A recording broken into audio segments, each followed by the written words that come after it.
नमस्कार. History SNMU मध्ये मी सीमा तुमचं मनपूर्वक स्वागत करते. आपण इतिहासाचे महत्त्वपूर्ण प्रश्न पाहत आहोत जे सेट, नेट, MPSC, UPSC करता तसेच अन्य महत्त्वपूर्ण परीक्षांकरता. पहिला प्रश्न आहे, लाईफ डिवाइनचे लेखक कोण आहेत? उत्तर आहे श्री अरविंदो.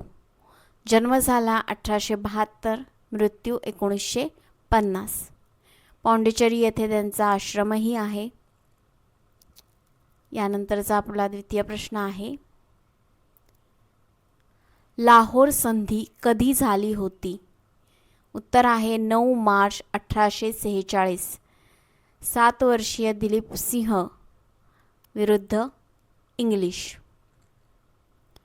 लाहोर संधीच्या वेळी 1846 मध्ये भारताचे लॉर्ड गव्हर्नर जनरल होते डलहौसी.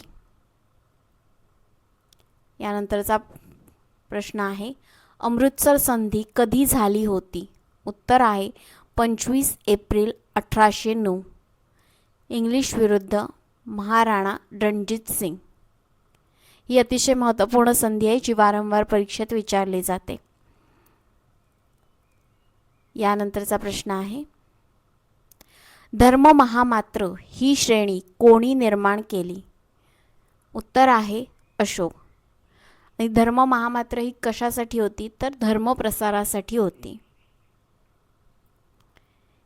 यानंतरचा शेवटचा प्रश्न, मॅक्स मुलर यांच्या मते आर्य कुठले निवासी होते? म्हणजे मूळ निवासस्थान आर्यांचं कुठे होतं? तर मॅक्स मुलर यांच्या मते उत्तर मध्य आशिया. चॅनल नवीन असाल तर चॅनलला लाईक, शेअर, सबस्क्राईब, कमेंट नक्की करा. बेल आयकॉन प्रेस करायला विसरू नका आणि प्लीज सबस्क्राईब करा आणि पूर्ण व्हिडिओ पाहिल्याशिवाय प्लीज जाऊ नका. उद्या आपण पुन्हा भेटू. तोपर्यंत धन्यवाद.